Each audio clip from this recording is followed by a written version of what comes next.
There's a particular kind of story that grabs you by the collar, not because it's loud, but because it's humiliating in the most human way. A man who could level a battlefield chooses to push a mop. A soldier built to be worshipped chooses to be ignored. And then one day, the world forces him to remember exactly what he is. That's the nerve Saatnya sang Utama Bangkit hits, and it hits it early. The whole show is basically asking, how long can you keep your godhood locked away before grief cracks the seal for you? I'm talking about this on Bongo Gaming, and if you like drama reviews that actually sit inside the scenes and react like a person, you can subscribe, just one click, no pressure. And for spoilers, I'm going moderate. I'll talk about the big setup and some turning points because that's where the craft is, but I'm not going to step on whatever endgame the show is building toward. So here's the spine of it, the thing you can say in one breath, but it's way heavier when you actually watch it play out. Cole is an unbeatable super soldier. He seals his power for 3 years and goes undercover as a cleaning worker to honor his murdered mother. Then the seal breaks when he has to save his younger sibling, and that's when all the rage he's been swallowing comes rushing back out, straight at the augmentacy, the people manufacturing synthetic AI soldiers, the kind of army that doesn't sleep, doesn't doubt, and doesn't need a mother to lose. And hanging over it all is this question the show keeps circling like a vulture: can a human-made super soldier beat a man-made god that runs on data? That's a delicious premise. And I don't mean cool action premise. I mean delicious in that bitter way where you can tell the writer understands something ugly about power. Because if Cole is truly super and takterkalakan, undefeated, then the only thing that can actually hurt him is emotional. It's not bullets. It's not fists. It's the fact that he chose, voluntarily, to make himself small. And when a story does that, when it takes the strongest character and puts them in the most degrading, invisible job, it's never just a disguise. It's a confession.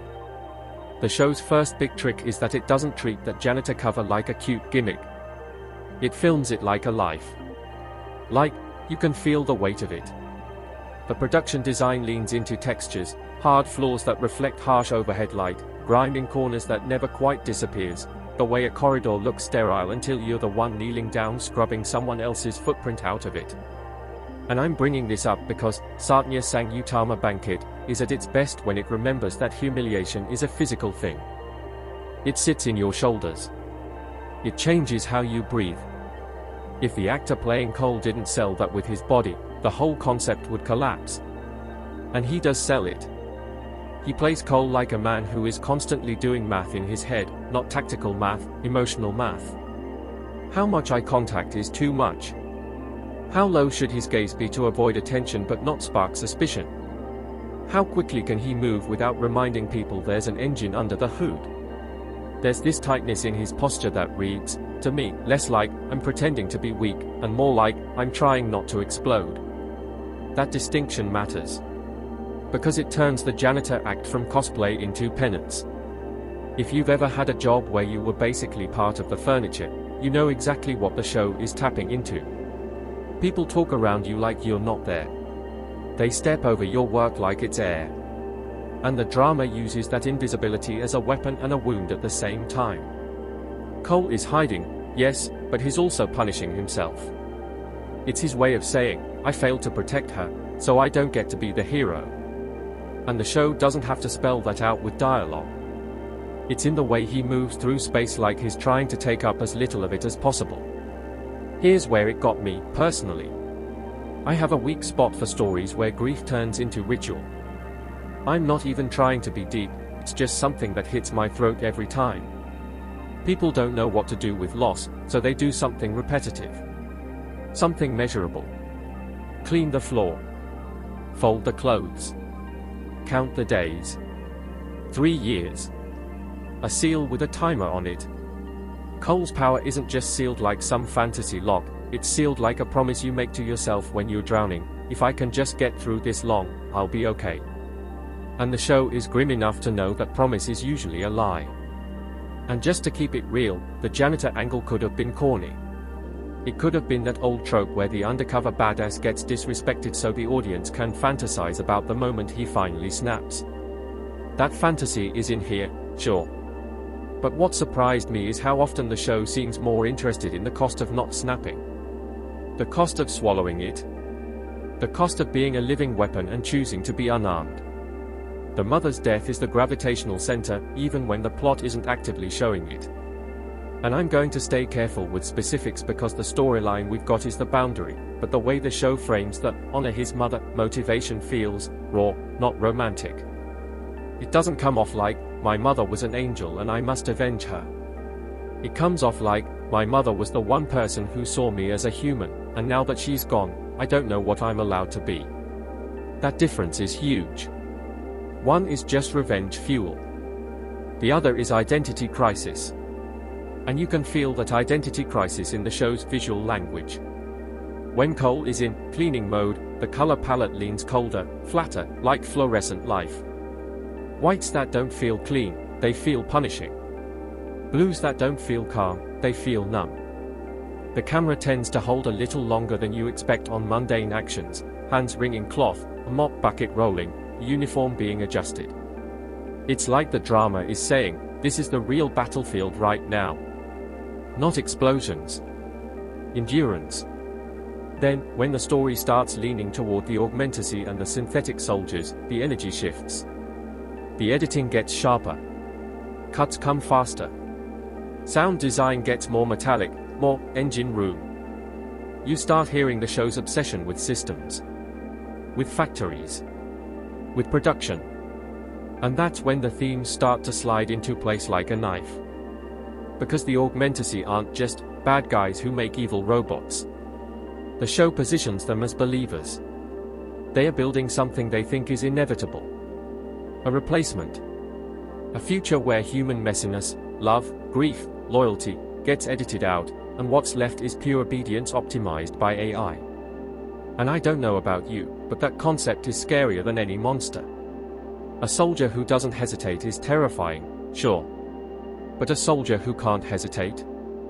Who has no inner life at all? That's a world where war becomes a software update.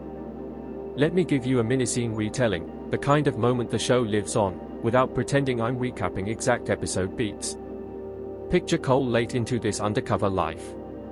The building is quiet in that way that feels wrong, like silence that's being monitored. His cleaning cart squeaks just slightly, and he winces, not because he's scared, but because he hates being noticed. His hands are steady, almost too steady, like he's forcing calm into his muscles.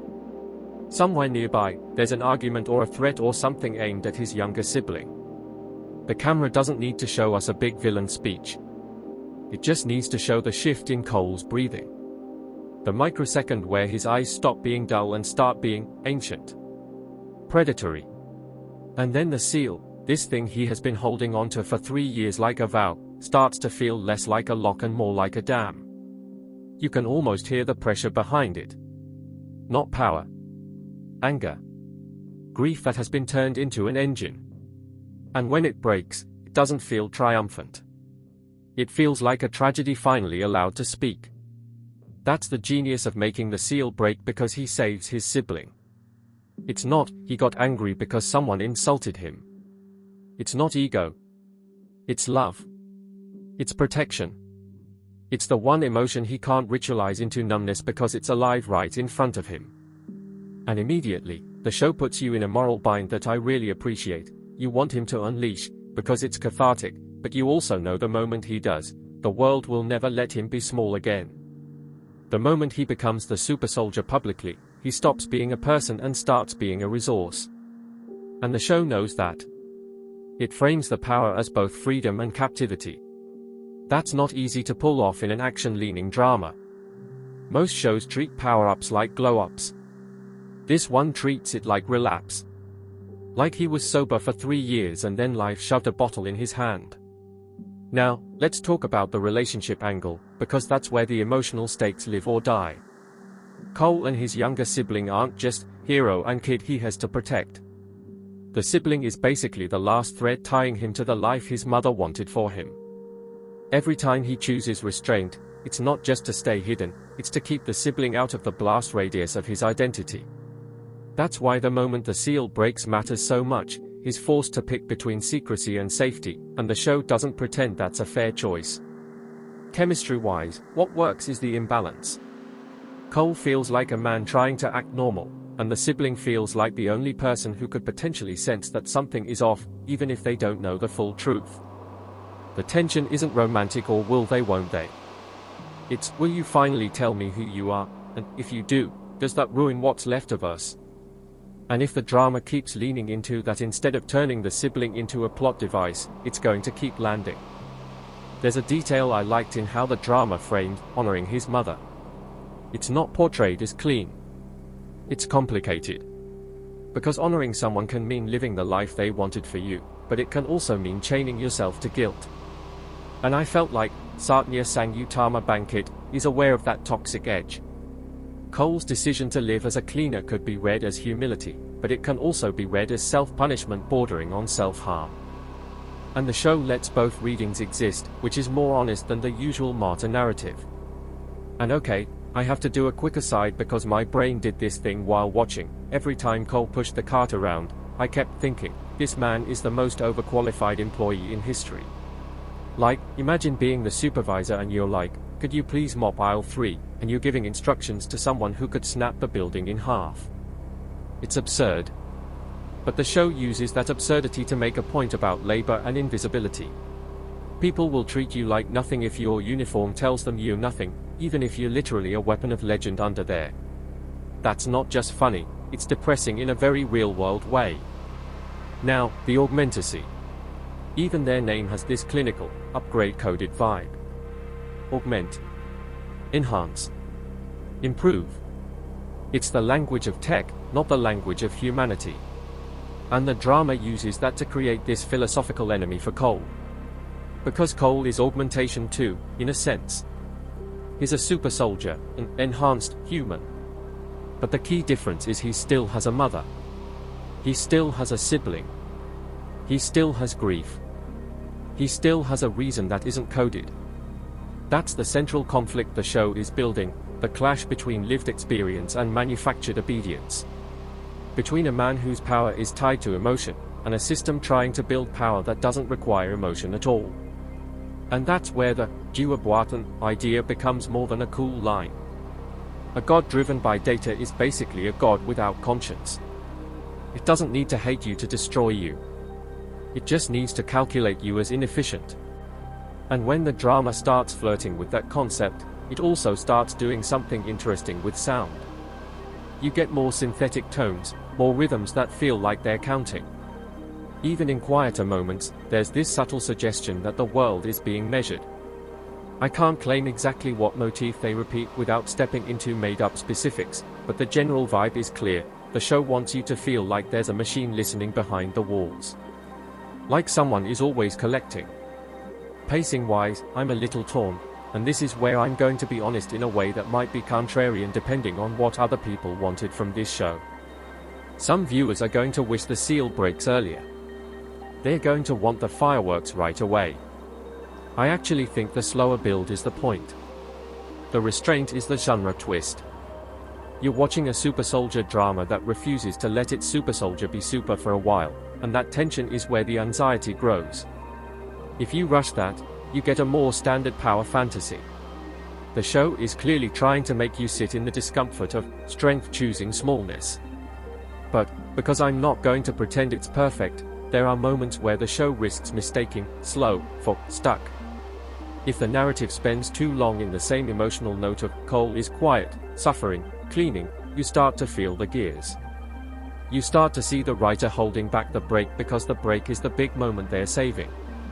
The difference between suspense and delay is whether each scene adds a new shade to his grief, a new pressure on the seal, a new consequence. When it does, it's riveting. When it doesn't, you start checking the corners of the frame like, okay, what are we waiting for exactly? Still, when it hits, it hits. The show has a good instinct for escalation that doesn't just come from bigger action, but from tighter moral traps. Because think about it, once Cole's seal breaks to save his sibling, he can't pretend he's just a cleaner anymore. But he also can't fully return to being the soldier he was, because that soldier is tied to the trauma of his mother's death. So he's stuck between two selves that both hurt. That's compelling. That's character. That's the kind of internal war that makes external fights matter. And speaking of fights, even without me inventing choreography details, you can tell the drama wants combat to feel like a statement, not just a spectacle. When Cole goes up against these synthetic soldiers, the conflict isn't only who's stronger. It's what does it mean to fight something that doesn't feel. Humans telegraph. Humans flinch. Humans get tired. Humans hesitate when they remember a face. A synthetic soldier, especially one driven by AI, can be framed as this cold mirror. It reflects Cole's own conditioning back at him, minus the soul. And if the show leans into that, those action scenes become arguments. One of the things I kept coming back to is how the cleaning disguise changes the way you read every power moment. If Cole had been introduced as a flashy, unstoppable warrior right away, you'd take his strength for granted. You'd expect him to win. But because you watch him choose weakness as a lifestyle, because you watch him accept being overlooked, the power becomes emotional. When he finally unleashes, it's not just a flex. It's a betrayal of the quiet life he built for himself in his mother's memory. And the show plays that as loss, not as victory. That's mature. Let's talk performance again, because I think this role lives and dies on the actor's ability to communicate thought without dialogue. Cole is not a character who should be explaining himself constantly. He's sealed. He's contained. So you need someone who can act with silence. And from what the premise demands, the performance choices that land are the small ones, the way he reacts to mentions of mothers, the way his jaw tightens when he hears the Augmentus's ideology, the way he has to physically stop himself from turning his head too fast when there's danger. Those micro-restraints are the show. And the sibling actor, again, keeping it general, is crucial because they're the emotional trigger. If the sibling feels fake, the seal break feels like plot. If the sibling feels real, the seal break feels like inevitability. The dynamic has to carry a sense of history, like this isn't just protect the kid. It's protect the last piece of my mother. And the drama's whole moral weight rests on whether you believe that. Now, the show's big villain concept, the artificial god driven by data, is where it starts to edge into sci-fi philosophy. And I'm always cautious with that, because a lot of dramas love to say, data, like it's a magic spell. But here, the idea actually connects to the emotional core. A data god is basically the opposite of a mother. A mother is messy care. A mother is irrational devotion. A mother chooses you even when you're not optimal. Data doesn't choose. Data ranks. Data predicts. Data discards. So when Cole's enemy becomes something like that, it's not just a power scaling problem. It's a thematic enemy. Can love and grief beat optimization? And here's a question that kept me hooked more than any: who will win? Scenario: what happens when Cole realizes he's been part of the same pipeline the Augmentusi are building? Because even if he hates them, even if he wants to destroy them, the existence of a super soldier like him proves the concept. It proves that humans will always try to engineer the perfect weapon. So his fight isn't only against the Augmentusi, it's against the world's desire to turn people into tools. And if the show is brave, it won't let him solve that with punches. Visually, that's where the contrast between environments matters. The drama seems built for stark spaces, bright sterile facilities where synthetic soldiers might be produced, versus the more warm, human spaces where Cole's undercover life happens. Even if the show doesn't always have a blockbuster budget, contrast is cheap and powerful. Light can tell you who has control. Clean lines can tell you who thinks they are pure. And grime can tell you who the system forgets. Saatnya sang Utama Bangkit understands that thematically. The cleaner moves through both worlds, literally. He's the bridge. He sees the polished surface and the dirt underneath. Editing also plays into that duality. When Cole is contained, scenes tend to breathe. When the Augmentus's presence presses in, the rhythm tightens. And the moment the seal breaks, the show has permission to let the cuts hit harder, to let the camera move like it's finally unchained. That shift in formal language is the kind of thing I love as a viewer because it feels like the show itself is reacting emotionally, not just the character. I will say, though, there's a risk with the unstoppable super soldier concept that I hope the drama handles carefully. If Cole is truly unbeatable, tension becomes tricky. You can't just throw stronger enemies at him forever, that becomes a video game. The smarter approach is what the premise already suggests: you make the battle about what it costs him to use that power. You make every unleash moment a choice that damages something he cares about. You make him win physically but lose personally. That's how you keep a godlike protagonist human. And the show already seeds that with the mother and sibling angle. It's not subtle, but it doesn't need to be subtle. This isn't a whispery art drama, it's a big emotional sci-fi action story. The clarity helps. The question is whether the show continues to complicate it, or whether it eventually collapses into Cole punches the bad system until it stops.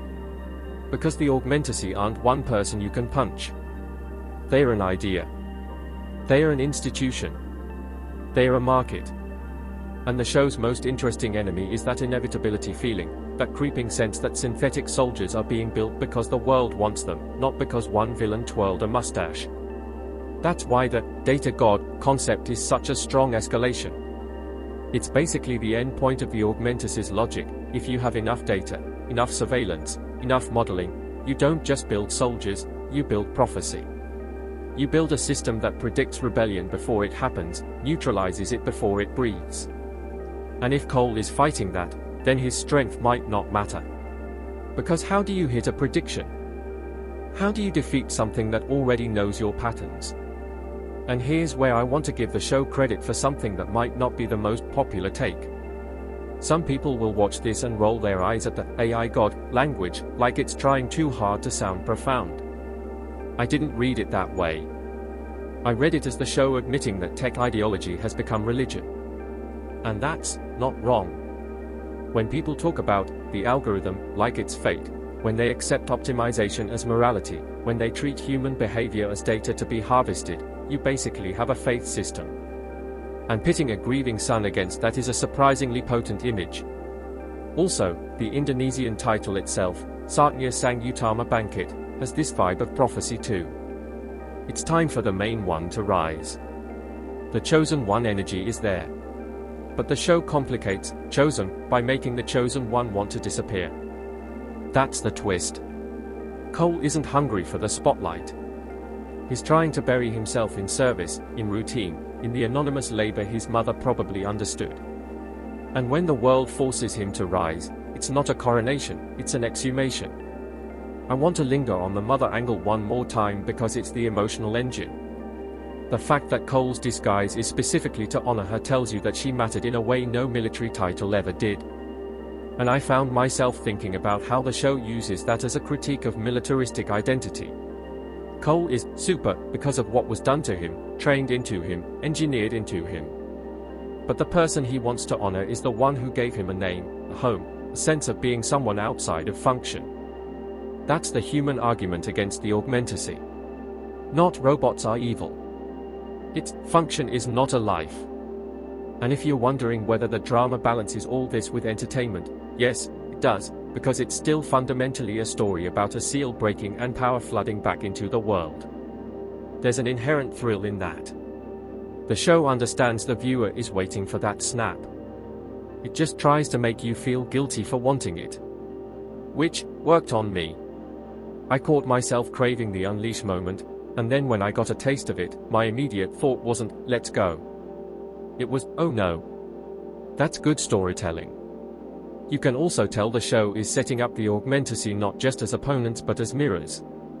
Synthetic soldiers with AI intelligence are like the purest form of what soldiers are pressured to be: obedient, efficient, unfeeling. Cole is the human version of that pressure, except he still bleeds inside. And the drama keeps putting him in situations where he has to decide whether his feelings are a weakness or the only thing that can save him from becoming the same kind of weapon the Augmentacy mass produce. And a sibling complicates it further because love is inconvenient.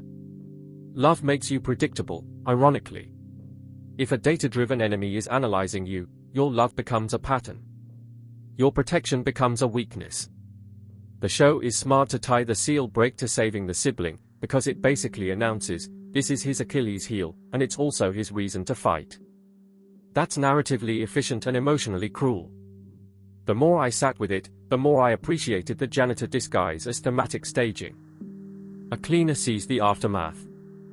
They don't get credit for preventing the mess, they are called in when damage is done. Cole, as a cleaner, is living in aftermath. After his mother's death. After whatever made him super. After the world decided violence is an industry. And now he's cleaning up, literally and metaphorically, until the mess becomes too big to mop. And that's where the show's momentum starts to really tighten, because once the seal breaks, you can feel the story shifting from internal suppression to external confrontation. The camera becomes less patient. The scenes feel more alert. Even the air feels different, like the world has noticed him. And the thing I kept waiting for, not even the biggest fight, but the moment when Cole has to choose what kind of monster he's going to be now that hiding isn't an option anymore, because the show keeps nudging him toward rage and then reminding him that rage is exactly what the Augmentus's world feeds on, and if Cole becomes pure violence, then he's basically validating their project, which is why the most interesting direction for the character isn't just unleashing strength but figuring out how to aim that strength at a system that can't be punched in the usual way, and you can feel that tension building in the way he looks at ordinary people after the seal breaks, like he's suddenly terrified of his own presence, like every hallway is now too narrow for what he's carrying, like he's wondering whether honoring his mother means destroying her killers or refusing to become the kind of thing that creates killers in the first place, because if the Augmentusi are building a god out of data, then Cole's real war might be against inevitability itself.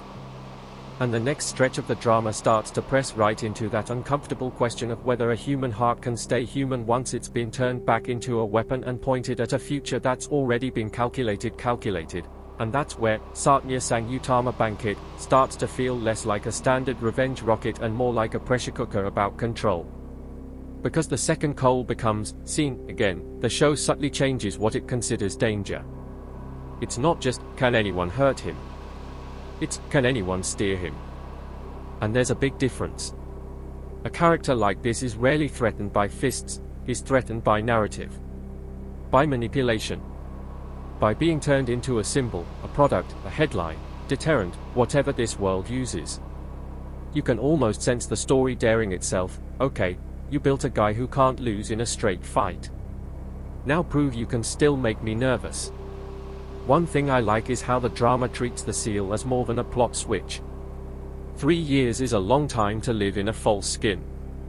It means Cole didn't just pretend for a weekend, he practiced being ordinary until ordinary started to feel like the only survivable identity.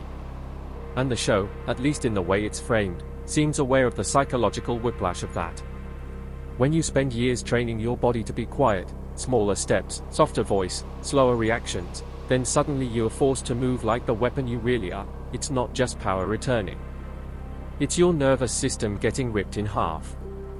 And that's where the acting choices become make or break. I kept watching for whether Cole's performer could show that dissociation, that moment where the body remembers what it's capable of and the mind goes, wait, no, we don't do that anymore. It's a very specific vibe, not confusion, but grief at your own competence. Like, I wish I didn't know how to do this. When a drama nails that, you feel like the character is being dragged by his own training. There's also something quietly nasty, complimentary, but nasty, in how the show uses the cleaning uniform as a symbol after the seal breaks. Because once he's unleashed, that uniform doesn't just represent humility anymore, it represents how much he's been swallowing. The uniform becomes evidence. Evidence of how long he was willing to be invisible, and evidence of how little the world cared. And when he steps out of that invisibility, the question becomes, do you ever get to step back in? Or is it like ripping off a bandage that was holding your whole life together? If you're wondering what the show does with the Augmentusi beyond villain organization, the best way I can describe it without inventing specifics is that it gives them an atmosphere. They feel like the kind of people who speak in certainty.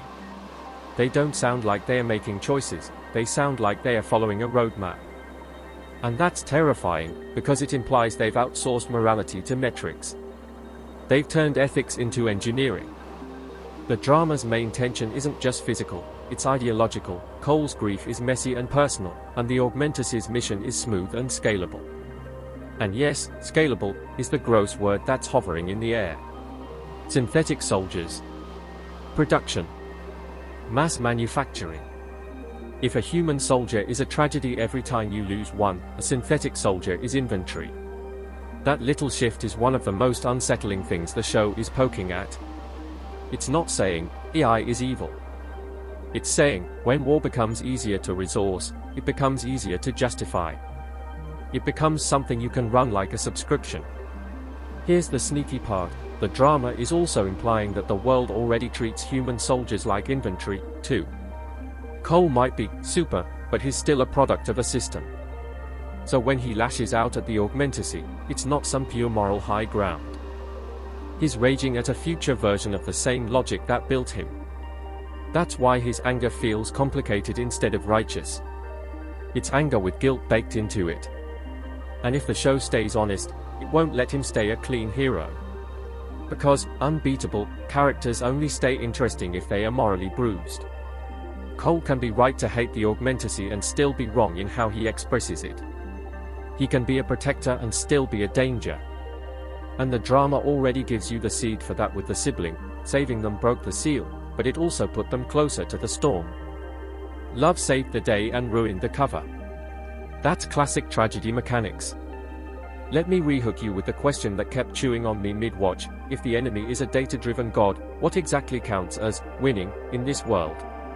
Because you can't just knock out a god that lives in networks, in production lines, in decision-making systems. If the show is smart, Cole's victories are going to look messy, partial, Pyrrhic. And that's where the emotional payoff will come from, not from who throws the biggest punch. There's a lot of potential here for the drama to explore how AI changes what strength even means. Cole is peak physical force, but the Augmentacy represent peak logistical force. And logistics wins wars. Logistics is boring until it isn't. A soldier can be unstoppable, but if the system can always replace what he destroys, then he's basically punching water. And the show seems to be aware of that, because it frames synthetic soldier production as this looming, industrial hum rather than a single boss to defeat. Visually, the industrial vibe is where the cinematography can flex. Even with modest resources, you can create a feeling of machine world dominance through composition. Straight lines. Symmetry. Repetition. Cold light. Shots that make people look small inside architecture.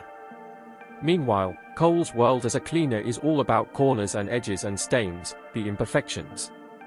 I liked how the drama leans on that contrast to communicate theme without a lecture. The Augmentacy's world is about control, and Cole's undercover world is about maintenance. One world builds. The other world cleans up after the building. And I have to give credit to the costume logic too, because it's not just uniform vs tactical gear. It's what the uniform does to your presence. The janitor outfit makes Cole background. It flattens him.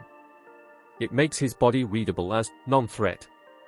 That's why, when his power resurfaces, any visual hint of that old identity peeking through the uniform is instantly charged.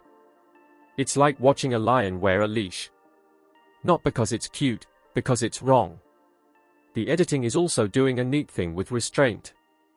A lot of action dramas cut like they're afraid of boredom. This one, at least in the way it paces its tension, seems more interested in letting you sit in anticipation. The build-up sequences, the moments where Cole hears something that might endanger his sibling, those stretches are often stronger than the release itself because you're watching him negotiate with himself. You're watching a man talk himself out of being who he is, and losing the argument. But I'm going to be sharply honest about one risk: dramas with an unleashed power premise sometimes confuse escalation with noise. They think, once the seal breaks, everything must get louder, bigger, faster, constantly. That can kill your emotional spine. The best version of this story is one where the world gets louder, but Cole gets quieter, because he's terrified of what he can do now. If the show keeps that fear alive, it stays tense. If it turns into non-stop flexing, it becomes empty calories. And that leads me into what might be a surprising take, because I can already hear the comments from certain fans. I don't think the most satisfying direction for Cole is to fully rise into a shining hero figure. I think the title is almost bait. Bangkit, rise up, yes. But rising up doesn't have to mean embracing fame or dominance. It could mean rising up into agency. into choice, into refusing to be used.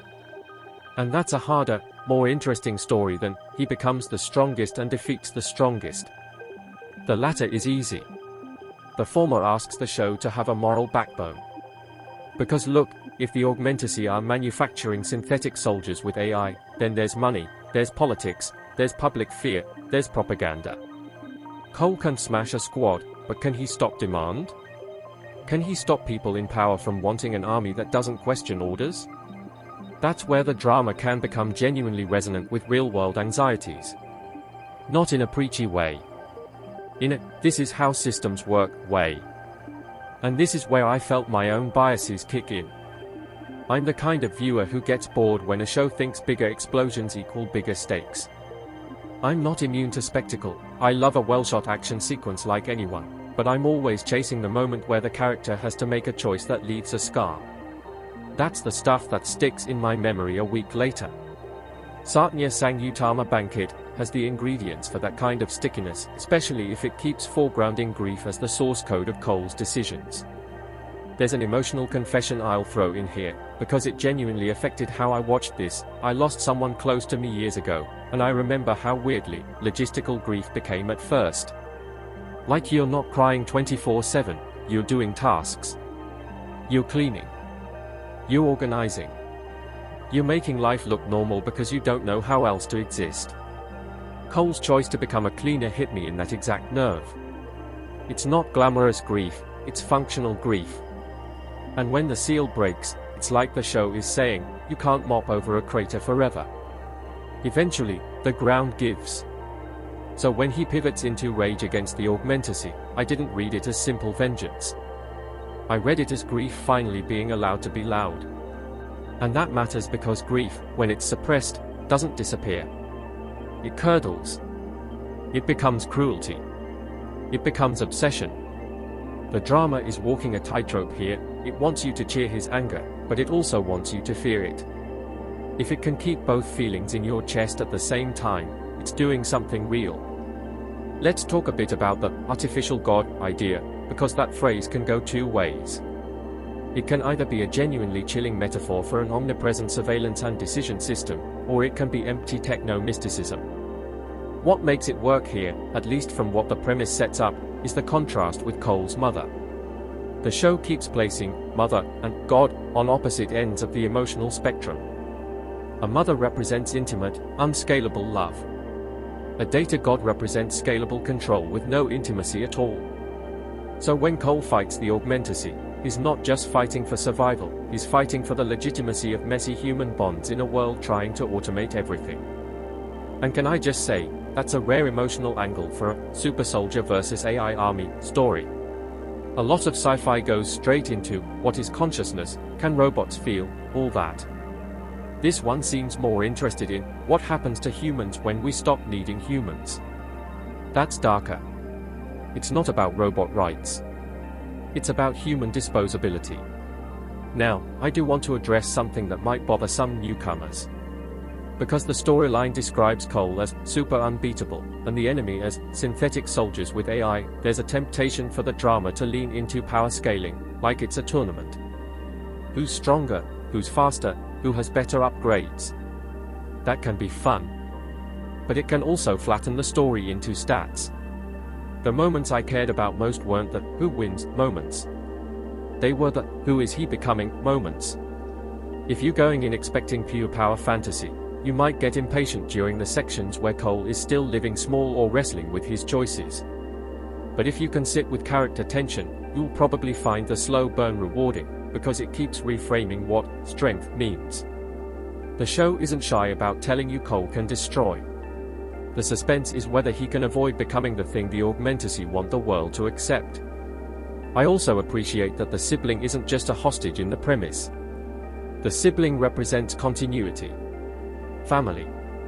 The life Cole might have had. And because the seal breaks to protect them, their relationship becomes the emotional trigger for every escalation after. There's something tragically circular about it. Cole hides to honor his mother, but hiding puts pressure on his sibling too, because secrecy always leaks into family. Then he unleashes to protect his sibling, but unleashing threatens to erase the normal life his mother probably wanted for both of them. Every move is a trade-off. Every act of love creates a new problem. If the drama is smart, it'll lean into that by letting the sibling have feelings about it. Not just fear, not just admiration, but anger, confusion, betrayal. Because imagine being the sibling and realizing the person you rely on has been lying about their entire identity. Even if the lie is for your protection, it still hurts. And that's where you get real drama. Not good guy saves day, but good guy saves day and breaks trust.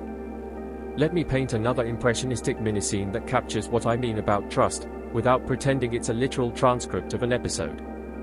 Picture a quiet room after a close call. The kind of quiet that only happens when adrenaline drains and the world is suddenly too normal again. Cole is there, maybe cleaning something out of habit because he doesn't know what else to do with his hands. The sibling watches him with this new kind of attention, like they're seeing the outline of a stranger in the person they love. Cole avoids their eyes. Not because he doesn't care, but because he can't stand the possibility that the sibling is afraid of him now. And the show holds on that discomfort. No dramatic music telling you how to feel.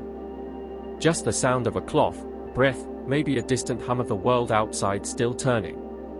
That kind of moment, if the show commits to it, is where the whole premise becomes human. And this is where the music and sound design have to do delicate work. In action-heavy stories, composers often go full epic all the time. What I want from a drama like this is motif that connects Cole's identities. Something that can play under the cleaning scenes and then mutate under the power scenes, so you feel continuity. Because Cole is not two different characters, he's one man splitting himself. When music can embody that split, something simple and human twisted into something thunderous, it makes the transformation feel tragic instead of cool. On the flip side, if the sound design overdoes the AI equals glitchy robot noises thing, it cheapens the threat. The scariest AI villainy isn't the noise, it's the calm. It's the sense that the enemy doesn't get emotional because it doesn't need to. If the show can keep the Augmentus's synthetic presence unnervingly measured, even in chaotic moments, it'll feel more like a true ideological clash. I'm also curious about how the drama handles the Dua Buatan concept visually. Do they show it as a literal entity, a face, a body? Or do they keep it abstract, like a presence felt through screens, through responses, through systems moving? I don't know what exact direction it takes, and I'm not going to fake certainty, but I can tell you what I hope for. I hope it stays just human enough to be insulting. Because the best artificial god villains aren't monstrous, they are administrative. They are the kind of god that denies your appeal because you filled out the wrong form. That's the horror of data. Here's another rehook, because this is where the drama starts to really make a promise. What if Cole's biggest enemy isn't the AI god at all, but the part of himself that likes how easy things get when he stops feeling? That's the dark mirror. Because rage can feel clean. Rage can feel like purpose. Grief is messy, but rage gives you a straight line. If the show dares to suggest that Cole is tempted by the simplicity of becoming pure weapon again, then suddenly this isn't just a fight against the Augmentus. It's a fight against seduction. And the reason that matters is because unbeatable characters tend to get boring unless there's temptation. There has to be a reason they might choose the wrong path. If Cole's power is tied to emotion, then shutting down emotion might make him even more efficient. More unstoppable. And that's exactly what the Augmentus's synthetic soldiers represent, efficiency without feeling. So if Cole starts moving toward that, even unintentionally, the show can create genuine suspense. He might win and still lose himself. This is also where pacing can either elevate the story or sabotage it. Because temptation needs time. If everything becomes immediate crisis after the seal breaks, there's no room for Cole to notice what's happening inside him. You need those in-between beats where he looks at his hands like they don't belong to him. Where he flinches at his own lack of remorse. Where he realizes he didn't hesitate and that scares him more than any enemy. And I'll admit, I sometimes get frustrated with dramas that over-mystify their protagonist. Like they keep him silent and stoic because they think that equals depth. Silence isn't depth by itself. Depth is specificity. depth is when the show shows you what he does in quiet moments. Does he avoid photos of his mother? Does he keep something of hers? Does he clean obsessively because it's the only control he has? Does he freeze when someone calls him by a certain title? Those are the details that turn a stoic character into a real person. The premise implies some of this, and the show's vibe suggests it wants to play in that space, which is encouraging. Now let's get into the augmentacy as a thematic foil again, because I think that's where the drama's most interesting commentary is hiding. The augmentacy are building synthetic soldiers with AI, which means they are basically industrializing courage. Industrializing loyalty. Industrializing the willingness to die. And the show is asking, if you can mass-produce sacrifice, does sacrifice still mean anything? If you can print an army, what happens to the idea of valor? Cole is a warrior with a mother. The synthetic soldiers are warriors without lineage. Without memory. Without the kind of past that creates guilt. And guilt, ironically, is a sign of humanity. Some people are going to say, okay, but it's still just action. And sure, it's got action baked into its DNA.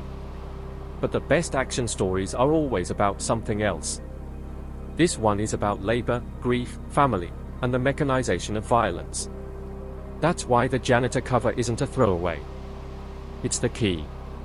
It's the story screaming, look at who cleans up after your wars. Look at who gets ignored. And it's kind of poetic, in a bleak way, that the person cleaning is also the person who could end the war. The lowest role holds the highest power. That reversal is the point. Let's also talk about how the show positioned honor. Cole seals himself to honor his mother. Honor is usually framed as pride. Here, honor is framed as restraint. That's actually a mature twist, because restraint is hard. Restraint is invisible. Nobody gives you a medal for not exploding.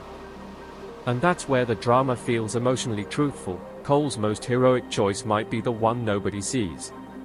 But then the seal breaks, and the show forces the question, is restraint still virtue if it endangers someone you love?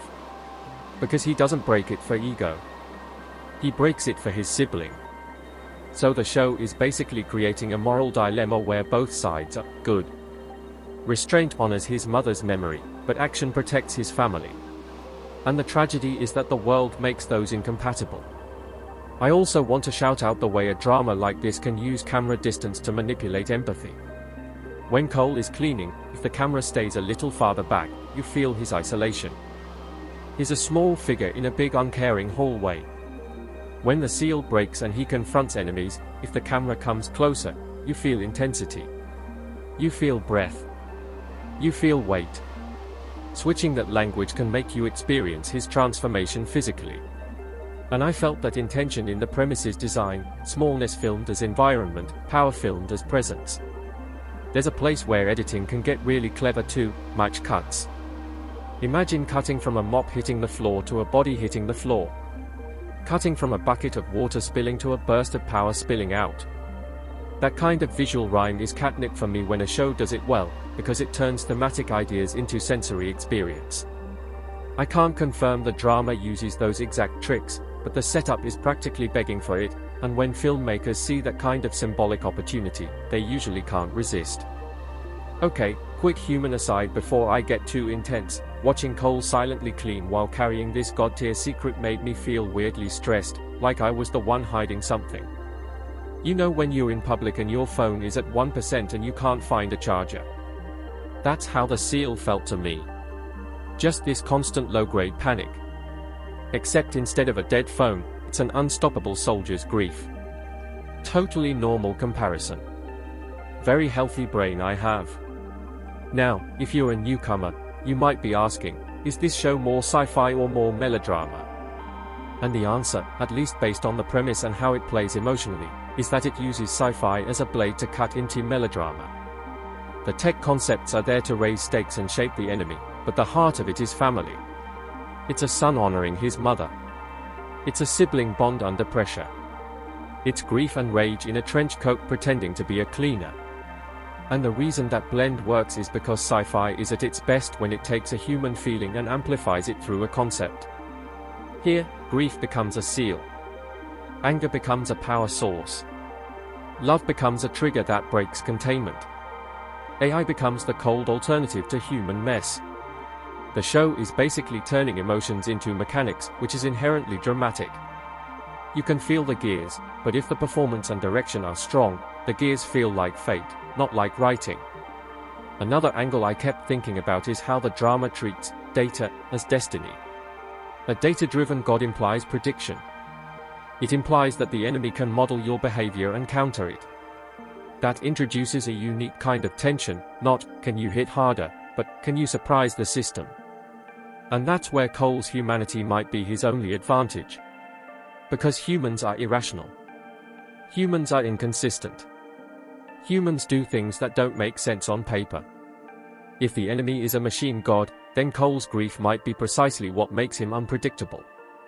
His love might be what breaks the model. But that's also dangerous, right? Because unpredictable can mean reckless. It can mean collateral damage. It can mean he becomes the nightmare the augmentacy point to when they justify building synthetic soldiers. See? Humans are unstable. We need clean weapons. That's a deliciously cruel narrative trap for Cole. Every time he loses control, he strengthens the ideological case against him. So as the drama shifts into that confrontation space, the best scenes aren't just going to be action, they're going to be scenes where Cole has to choose between what's effective and what's right. Between killing the threat and protecting the innocent. Between immediate revenge and long-term consequences. And I'm not claiming the show hits every beat perfectly, but the premise sets up those choices, and the vibe suggests it wants to wrestle with them rather than dodge them. Let's talk about the title one more time because it frames expectations. Sang Utama implies the main one, the central figure, the chosen one. Bangkit implies rising, awakening, returning. A lot of shows with that framing go full hero myth. They turn the protagonist into a banner. What I like here is that Cole's rising is not clean. It's triggered by a break, by a seal cracking. That's not a hero's coronation, it's a containment breach. And containment breach stories are inherently tragic because the thing being contained is usually dangerous.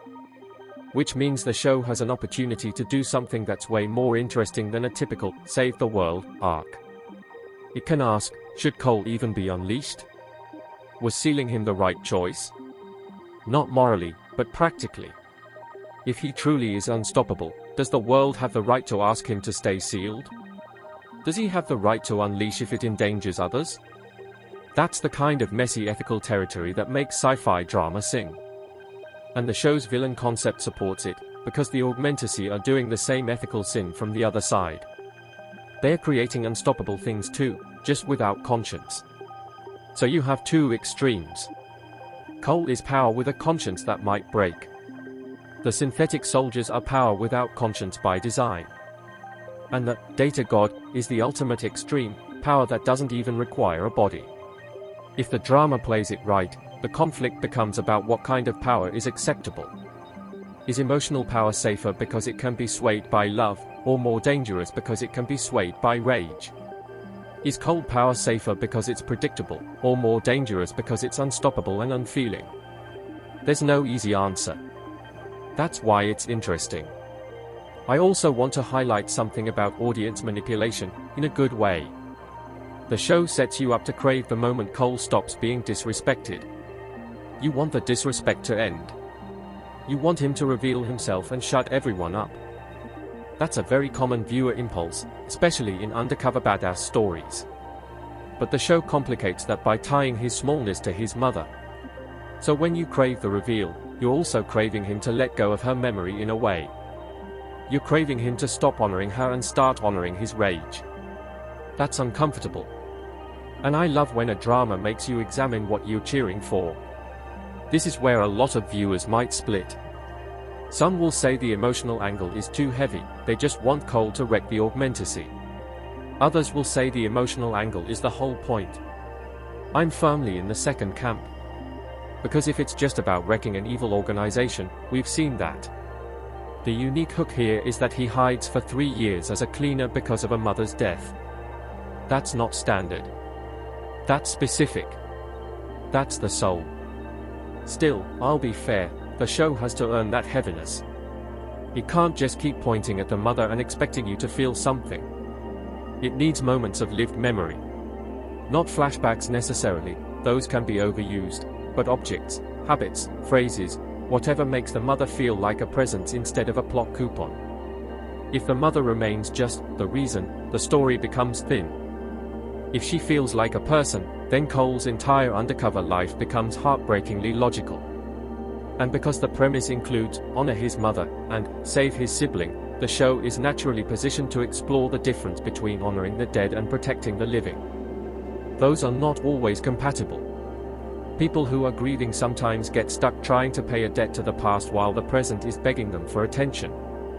Cole is the embodiment of that tension. He's trying to be loyal to his mother's memory, but the sibling needs him now.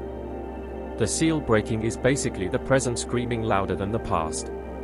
Another rehook, because this is where my brain started racing. What does the Augmentacy actually want from Cole? Do they want him dead? Do they want him studied? Do they want his blueprint? Do they want to turn him into proof that their synthetic army is necessary? The premise tells us he unleashes his anger at them, but it also implies they're part of a larger project. And larger projects don't just destroy threats, they absorb them. Systems love to assimilate anomalies. If Cole is an anomaly, the most terrifying possibility is not that they kill him. It's that they find a way to use him, to fold him into the machine. And that's why that cleaner disguise becomes so poignant. Cole tried to step outside the machine, and the machine might still drag him back in, not with chains, but with narrative. With, "You're too dangerous to be free." With, "You're too valuable to be wasted." With, "You're a hero, so you owe us." The show is in a great position to critique that kind of coercion masquerading as praise. If you've ever seen a person get turned into a symbol by their community, you know how violent that can be. Even positive labels can be cages. Hero is a cage. Savior is a cage. Weapon is a cage. Cole's mother is the only one who might have seen him without a label. So the loss of her isn't just grief, it's the loss of the only mirror that didn't distort him. This is where I'd love for the show to give Cole scenes where he genuinely considers running. Not as cowardice, but as survival. Because when you're up against a system like the Augmentacy, sometimes the bravest thing is refusing to play. But he can't fully refuse because of the sibling. He's tethered. And that tether is love, which again, is both strength and weakness. In terms of dialogue, I appreciate when a show like this keeps the protagonist's words sparse. Cole shouldn't be giving speeches every episode. His body is his language. His restraint is his vocabulary. When he does speak, it should land like a blade. And on the villain side, I hope the Augmentacy's dialogue stays chillingly reasonable. The worst villains are the ones who sound like they're explaining basic math. If they can justify synthetic soldiers as reducing casualties while ignoring the moral rot underneath, that's compelling.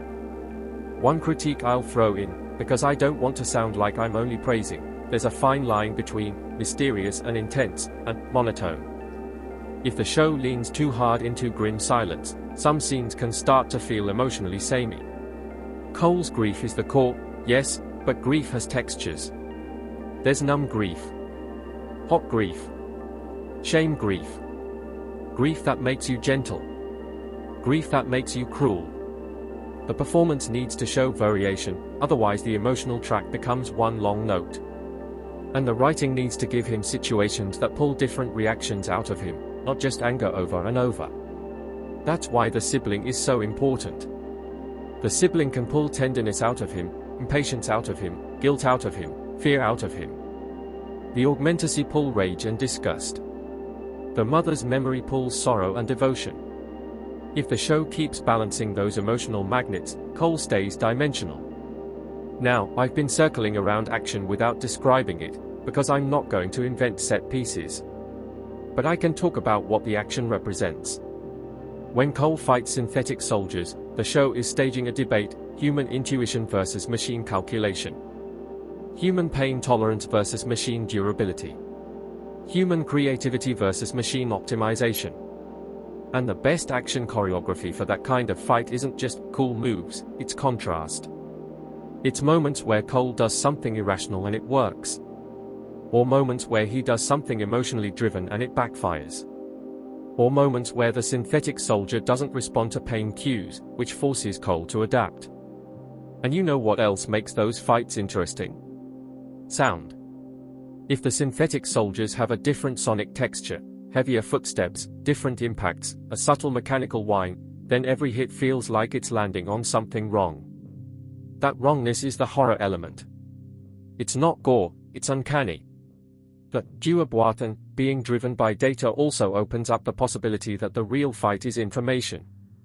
Cole can punch a robot, but can he punch a surveillance net? Can he punch a predictive model? That's where supporting characters often become necessary in stories like this, but since we don't have details on a wider cast, I'll just say, the drama will either need to give Cole a way to engage with that abstract enemy, or it'll need to keep the AI god embodied in some form that can be confronted. Either approach can work. The danger is if it tries to have it both ways without committing, because then the villain becomes fog and the conflict becomes vague. One subtle thing I found effective is the way the premise frames Cole's anger as targeted. Cole luapkan amaranya pada para augmentasi. That's not Cole becomes evil. That's Cole becomes focused. And focus is scary. Focus is what makes a weapon a weapon. The drama can use that to keep Cole sympathetic while also making him intimidating. Because a grieving person can be relatable, a grieving person with the capacity to annihilate is terrifying. There's also a layer here about class and respect that I don't think is accidental. Making Cole a cleaner means the show is literally placing the most powerful character in a job society devalues. That's commentary. It's the story pointing out how we assign worth based on perceived status, not actual humanity. And there's a beautiful cruelty to it. The person keeping spaces livable is invisible, while the people creating violence are glorified. Cole embodies both ends. He's a cleaner and a soldier. A maintainer and a destroyer. The show is asking which one is more valuable, and it's not giving an easy answer. If you've ever felt underestimated, that's going to hit. And I think that's part of why this premise is so sticky. It's not just sci-fi, it's social. Being unseen is a universal wound. The show turns that wound into a fuse. Another rehook line, because I can't stop thinking about this, the seal being 3 years is oddly specific, and it makes me wonder what that time limit represents emotionally. Is it a mourning period? Is it a contract? Is it a self-imposed sentence? 3 years is long enough for a person to change. So when the seal breaks early, it's not just power returning, it's a life plan collapsing. Cole built a version of himself around that 3-year horizon, and suddenly the horizon is gone. And when your horizon disappears, you either become reckless or you become rigid. Cole's anger suggests reckless energy, but his history of restraint suggests rigidity too. That combination can be explosive. The show has the opportunity to portray him as someone who swings between extremes because he doesn't know how to be balanced anymore. He was either fully sealed or fully unleashed, he never learned how to live in the middle. That's a compelling character flaw, because it's not a cliché flaw like, he's arrogant. It's a trauma flaw. It's the kind of thing that ruins lives. That's also where the mother's legacy becomes complicated. Because honoring someone can become an obsession that prevents growth. Cole's mother might have wanted him to live. To be free. But grief often turns what they would want into a story we tell ourselves to avoid change. Cole's cleaning job might be his way of freezing time at the moment before she died. Like if he stays small, he stays close to her. If he rises, he leaves her behind. That's a heartbreaking interpretation, and if the show leans into that subtext, it becomes way richer than a straightforward revenge arc. Let's talk about tone for a second. A drama like this can easily become relentlessly bleak. And some viewers love that. I can handle dark stories, but I need texture. I need moments of quiet warmth or weird humor or human normalcy, not because it lightens the mood, but because it makes the darkness sharper by contrast. The cleaning scenes can actually provide that texture if the show lets them. Mundane interactions. Small gestures. The kind of everyday life Cole is trying to preserve. Those moments are not filler, they are the stakes. And it's funny, because the premise almost guarantees that those mundane moments will be threatened. Every time Cole finds a shred of normalcy, the audience knows the plot is going to tear it away. That's tension. It's like watching someone build a sandcastle with the tide coming in. You admire the craft, but you're anxious because you know what's coming. On a craft level, this is where production design can do some quiet storytelling. A small personal item on Cole. A worn tool. A consistent choice in how he ties something or folds something. Repetition is meaning. If the show pays attention to those details, it can communicate grief without dialogue. I'm also interested in how the show depicts the Augmentus' synthetic soldiers emotionally, or rather, their lack of emotion. There's a trap here, portraying them as mindless can make them boring. The most unsettling, unfeeling enemy isn't one that's robotic in a cartoonish way, it's one that's eerily competent and almost polite. Like it doesn't hate you, it just executes. If the synthetic soldiers are too evil, the thematic contrast collapses. The point is that they are not evil. They are tools. The evil is the decision to use them. And that loops back to the data god. A god driven by data isn't malicious, it's absolute. That's what makes it godlike. You don't bargain with it. You don't appeal to it. It doesn't get tired. It doesn't feel shame. It's the final form of the system. And Cole, who is fueled by grief and love, is the most human kind of opposition to that. What I would love to see, and what the premise is practically begging for, is Cole realizing that his advantage isn't just strength. It's meaning. A data god can compute, but can it understand why Cole keeps getting up? Not in a romantic, love conquers all, cliché way, but in a very practical way. Human beings do irrational things for people they love. That irrationality can break predictive models. It can break strategies. It can break systems. But again, that irrationality can also cause collateral damage, which is why the show's moral tension is so rich. Every time Cole acts out of love, he might save someone and also feed the enemy's narrative that humans are unstable. It's a constant double bind.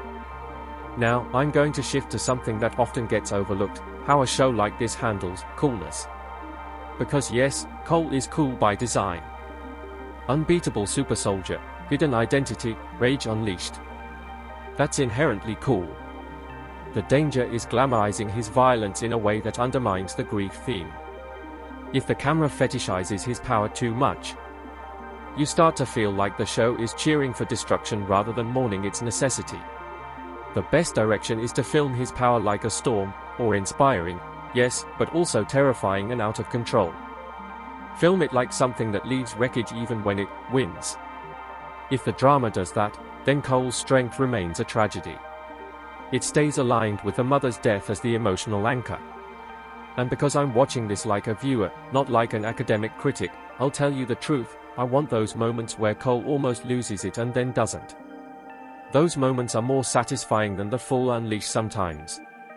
The split-second restraint. The decision to spare. The decision to walk away. Because those choices are harder than fighting. And for a character who can't lose a fight, the only victories that matter are moral ones. A lot of viewers might disagree with me there.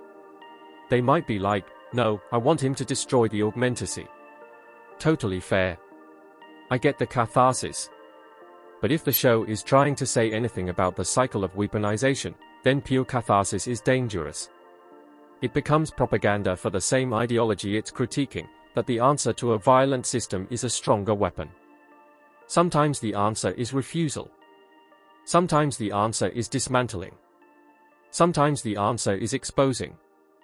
Those are harder to dramatize, but they are more meaningful. Another rehook, because this is the moment where the show's big question becomes unavoidable. If you can defeat a synthetic army, do you become the reason the next, worse synthetic army gets built?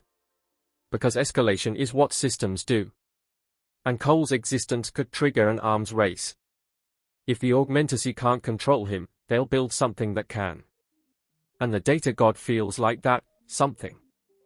A response to human unpredictability, total prediction. So Cole is fighting on a treadmill.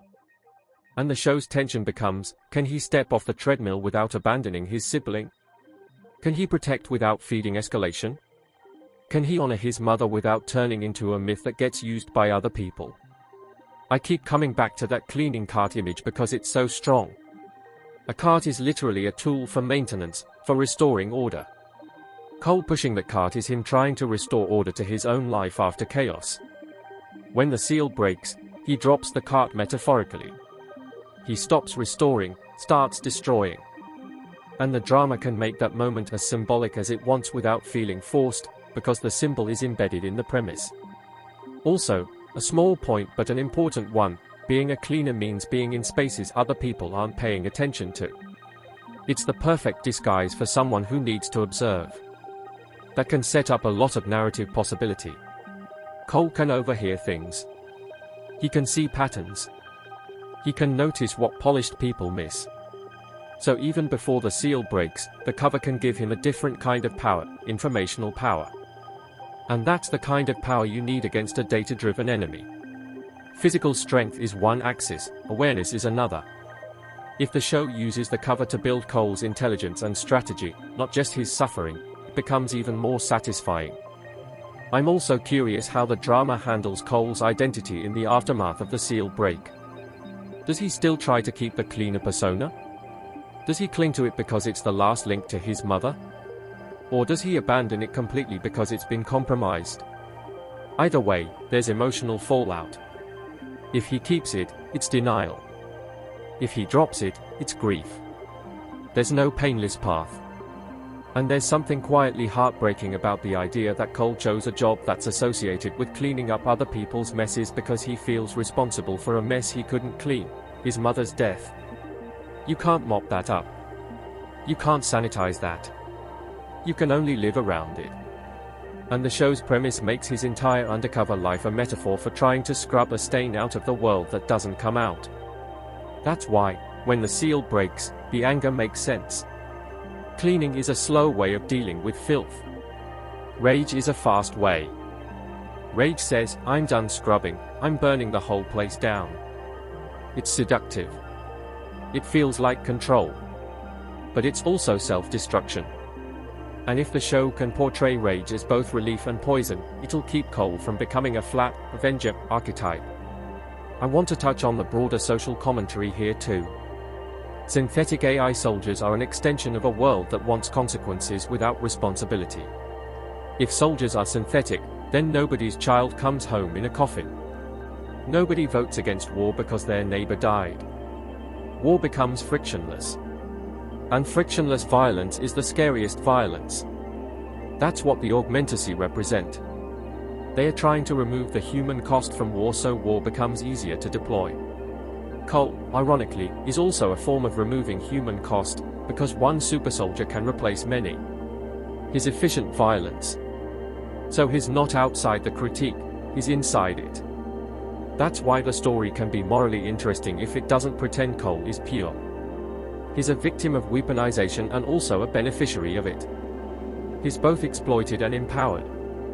That's messy. That's real. And I know some people hate when a drama makes their protagonist morally complicated. They want a clean hero to root for. But for me, especially in a story about AI militarization, clean heroism would feel dishonest. Because systems like the augmentacy don't arise in a vacuum. They arise because people keep accepting smaller compromises. Cole's origin, whatever it is, likely involved compromise too. So his journey should involve confronting that, not just fighting outward. If the drama gives him a moment where he realizes he's been cleaning up for the very system he hates, even indirectly, that would sting in the right way. Because then the cleaner disguise becomes irony. He's been maintaining a world that would happily turn him into a tool again. Let's not forget the sibling, because the sibling is the heart. The sibling is the human future argument. If the world becomes synthetic and data-driven, what happens to family? What happens to raising kids? What happens to mothers? The sibling represents continuity, the next generation. Cole's fight isn't just about avenging his mother, it's it's about preventing the world from becoming a place where siblings are raised under algorithmic destiny. I'm saying all this because the premise has this mythic quality. Mother, sibling, super soldier, artificial god. Those are archetypes. The drama can lean mythic and still be grounded if it keeps the emotional textures specific. If it remembers that grief is not a theme, it's a daily sensation. Tight chest. Dry mouth. Sudden anger at small things. The urge to do repetitive tasks. If the show keeps showing that, then the archetypes become people. And one more craft note, the show's transitions between small life and big conflict are crucial. If it whiplashes too hard, you lose immersion. If it blends them, like letting the threat seep into the mundane spaces, letting the industrial world contaminate the clean halls, then the escalation feels organic. And that contamination is thematically perfect. You can't keep the war out forever. It comes through the vents, through the screens, through the policies, through the augmentus's reach. Another rehook, because it's the most haunting possibility. What if the data god isn't just an enemy out there, but something that gets inside Cole's world through the very act of him unleashing? Like the moment the seal breaks, the world gets a new data point. A new pattern. A new subject to model. Cole's power use becomes information. His rage becomes a data set. If the augmentusi are smart, they want him to act, because acting reveals. Hiding conceals, but hiding also keeps him powerless. So the drama's tension becomes a chess game where every move is a loss somewhere. And that's why I keep appreciating the moderate pacing. You need time for chess. You need time for paranoia. A show like this can be so much more than action if it leans into that psychological warfare. Cole is battling not just enemies, but observation. Being watched. Being learned. There's a moment in these kinds of stories, and again I'm speaking generally, where the protagonist realizes the enemy isn't reacting, it's anticipating. That's when you see fear on the face of someone who's never been physically threatened. Because you can't fight anticipation with muscle. You have to fight it with unpredictability, with sacrifice, with deception, with human mess. And maybe that's what Bangkit really means. Not rising into power, but rising into mess. Rising into full humanity. Accepting grief, accepting vulnerability, accepting that being human is not optimal, and that's the point. Cole's seal was an attempt to control himself.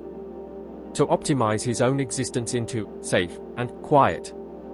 Breaking it might force him to accept a less controlled, more honest life. But honesty is dangerous.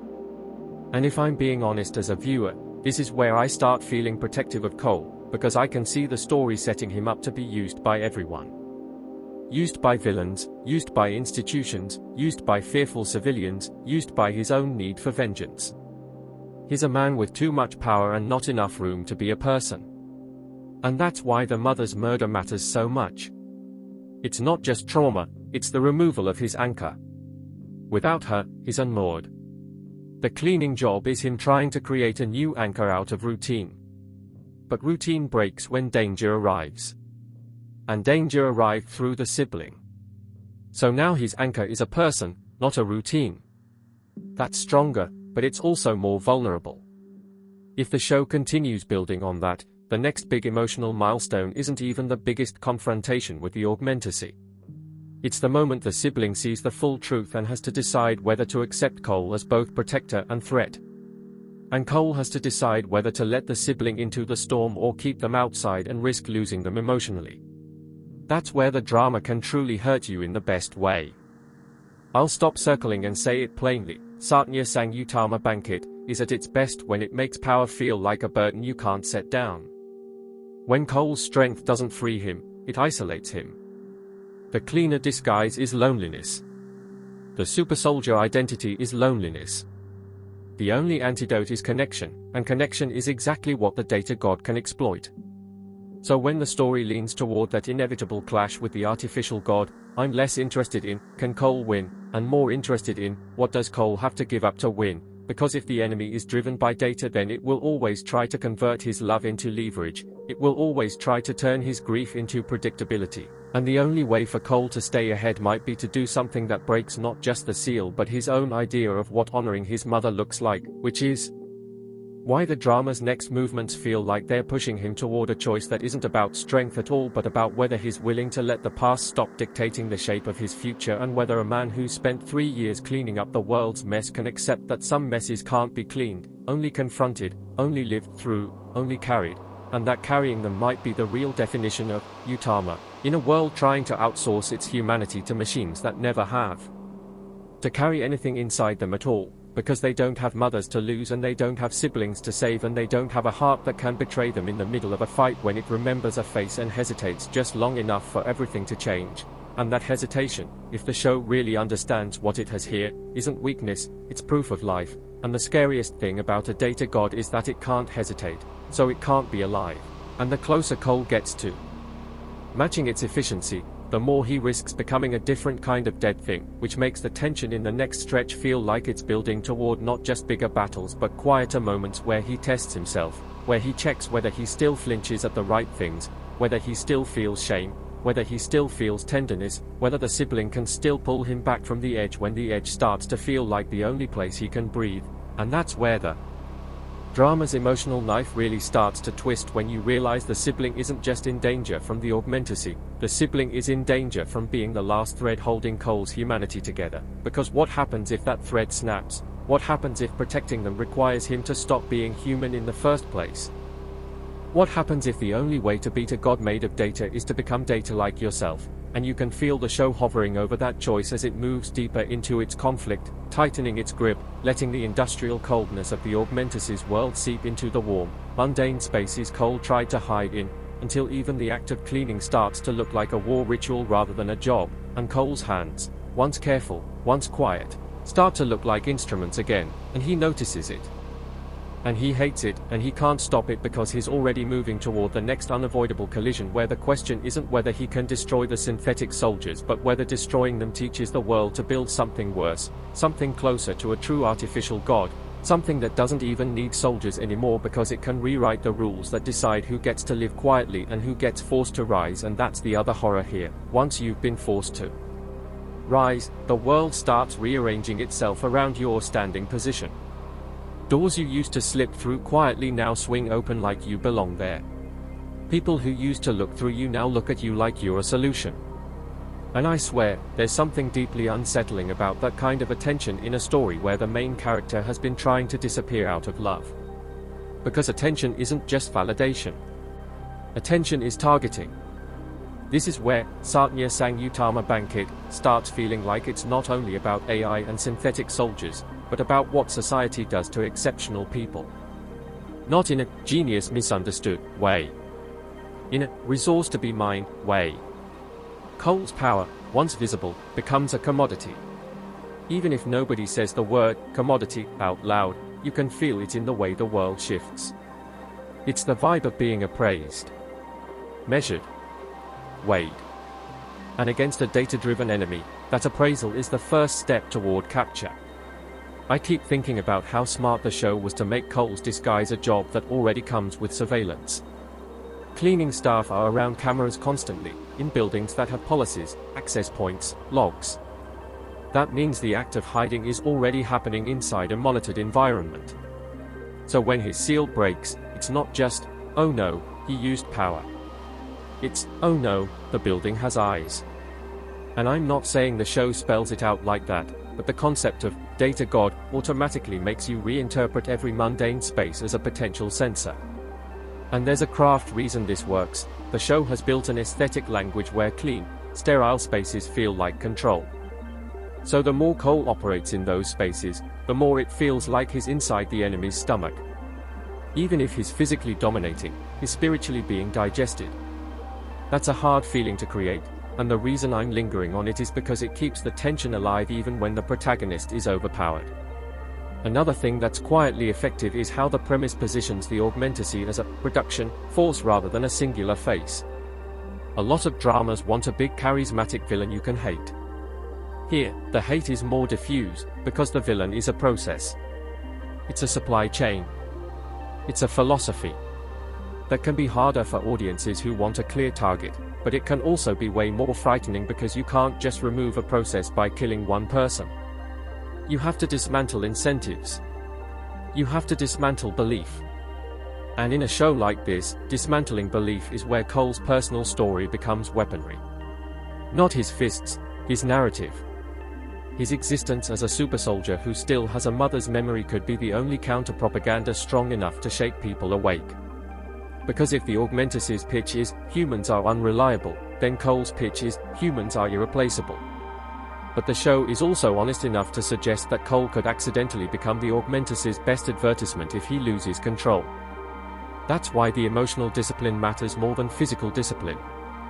Here's a rehook that I couldn't stop turning over. What if the most important fight in this drama is who gets to define Cole? Because definition is power. If the Augmentusi define him as a threat, they justify escalation. If society defines him as a hero, they justify using him. If he defines himself as a son honoring his mother, he might trap himself in grief. If he defines himself as a brother protecting a sibling, he might trap himself in fear. Every definition is a cage, and the show's real tension is whether he can live without a cage in a world that wants everything categorized. That's why the series, at its best, feels like it's operating on two tracks. One track is the sci-fi action pressure, synthetic soldiers, AI intelligence, an artificial god that scales beyond human reach. The other track is almost painfully domestic, a man cleaning because it's the only way he knows how to pray. Those two tracks rubbing against each other create sparks. And the show keeps returning to the idea that the domestic is not small. It's the reason anyone fights. One of the most emotionally loaded images the show gives you, just conceptually, is this, a super soldier's hands doing menial labor. Hands that can destroy, scrubbing. And that image keeps gaining meaning as the story goes on.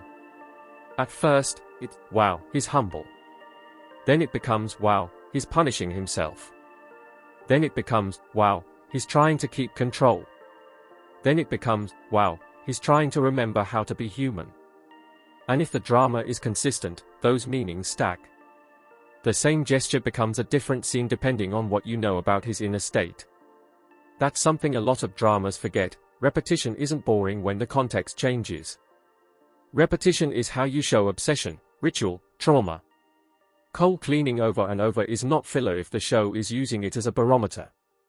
Is he cleaning to honor his mother? Is he cleaning because he feels dirty? Is he cleaning because he needs to be useful?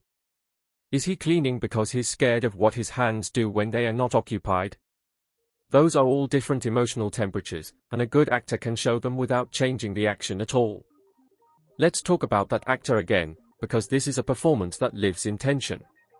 Cole has to be both quiet civilian and unbeatable soldier, and the transition can't feel like a switch flip in a superhero movie.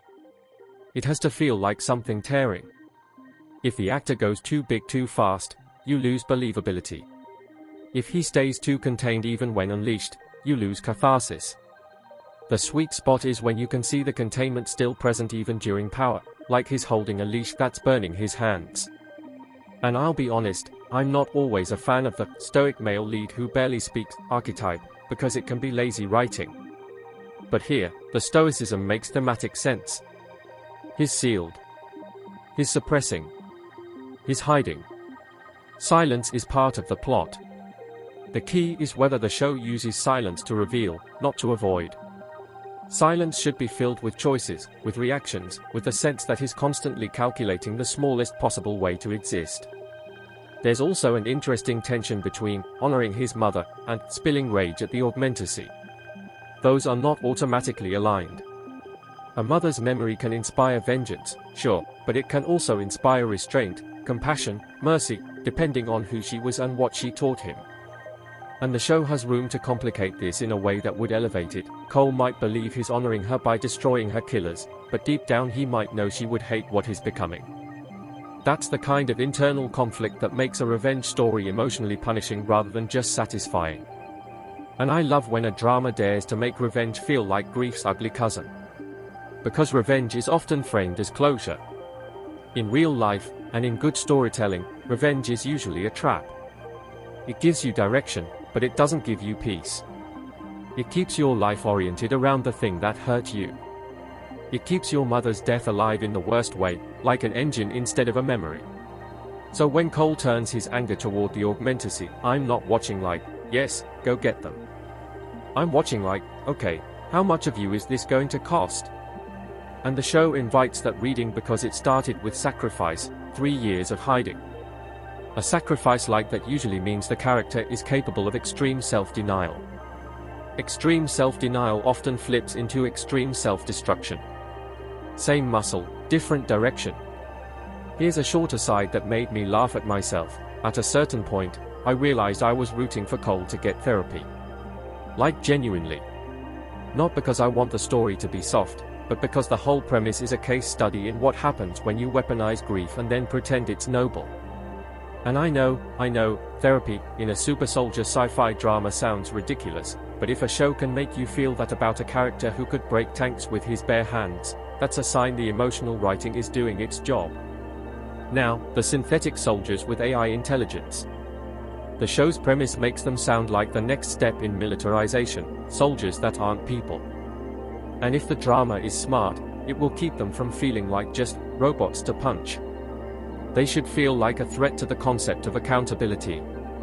Because if a synthetic soldier commits an atrocity, who is guilty? The coder? The commander? The Augmentacy? The algorithm? The concept of guilt dissolves into a chain of responsibility so long that nobody feels it. That's modern power. That's how systems avoid consequences. And a data-driven god is basically the ultimate consequence evader. It is everywhere and nowhere, so it can't be blamed. Cole's anger at the Augmentacy, then, is anger at that evasion. It's anger at the cowardice of hiding behind systems. Which is ironic because he has been hiding too, hiding behind a uniform, behind a seal. The show loves mirrors. Cole hates the Augmentacy's hiding, but his own hiding is rooted in grief rather than ambition. Still, it's hiding. And as the story escalates, he's going to have to confront the difference between hiding to protect others and hiding to avoid pain. That's where the sibling comes in again as a moral compass and a pressure point. The sibling is living proof that Cole's hiding has consequences. Not just because it kept them safe, but because it kept them in the dark. And darkness is not safety. Darkness is vulnerability. If the sibling doesn't understand the world they are in, they can't navigate it. So Cole's protective instinct might actually be a form of control. And the show can do something really brave here by suggesting that overprotection is another kind of violence, quiet, loving violence, but still limiting. Another rehook, because this is where it starts getting juicy. What if the sibling isn't just a reason for the seal to break, but a person with agency who challenges Cole's entire idea of honor? If the sibling refuses to be treated like a fragile object, it forces Cole to stop using "I'm protecting you" as a blanket justification for secrecy and rage. And that confrontation could be more intense than any fight with synthetic soldiers, because it attacks his self-image. That's something I always look for in dramas with overpowered leads. The best conflict is when someone close to them is not impressed. Not intimidated. Not worshipful. Just honest. Because honesty is the one force that can actually stop a godlike character in their tracks. If the sibling can look at Cole and say, in essence, "You're not okay," it reframes everything. Suddenly, the story isn't only about defeating the Augmentacy, it's about whether Cole can be saved from himself. On the production side, I want to talk about how the show uses scale. The premise is big: artificial gods, AI armies, super soldiers. But the emotional scale is intentionally small: a family. And the best shots in a story like this are the ones that show both scales at once. A tiny figure in a huge corridor. A human face framed against industrial architecture. A quiet domestic object in a sterile facility. Those contrasts can make you feel like the individual is being crushed by the system, which is exactly the thematic pressure the premise suggests. Color palette plays into that too. When a story is about data and control, cold tones make sense. But cold tones can also numb the viewer if overused. The trick is to reserve warmth for human moments and let it feel precious. Even a small warm light, like a lamp or sunlight on a face, can feel like resistance in a cold world. If the show does that, then warmth becomes a theme. Warmth becomes rebellion. Warmth becomes something the AI god can't replicate. Music can reinforce that if it's thoughtful. A human instrument motif, something organic, breathy, imperfect, can represent Cole's humanity and his mother's memory. Then, when the augmentasy scenes arrive, the score can shift into colder, more precise textures. The genius move is when the motifs blend during conflict, so you feel the tug-of-war in sound. Again, I'm not asserting exact motifs, but I'm describing the kind of musical storytelling that would match what the premise is aiming for. Sound design is arguably even more important than music here. The sound of cleaning is intimate. It's small. Mop swishes, bucket wheels, cloth against surface. Those sounds are almost ASMR level mundane. If the show lets you hear them clearly, it grounds you. Then when synthetic soldiers enter the soundscape, even subtly, it contaminates the mundanity. A faint mechanical hum underneath the mop swish is like a horror film trick. It tells your body something is wrong before your brain knows why. That's the kind of sensory storytelling that keeps you on edge. Pacing-wise, the drama's biggest challenge is maintaining tension after the seal breaks. Before the break, the tension is anticipation. After the break, the tension must become consequence. And consequence is trickier, because consequence isn't always exciting. It's guilt. It's fear. It's relationship damage. It's escalation from the enemy. It's the world reacting. A lot of shows rush through consequence to get back to action. This story can't afford to, because if consequences don't land, then the 3-year seal feels pointless. The seal has to matter. Breaking it has to hurt. And not just in a "he gets tired" way. It has to hurt psychologically. It has to rearrange his identity. If it doesn't, then the seal is just a gimmick.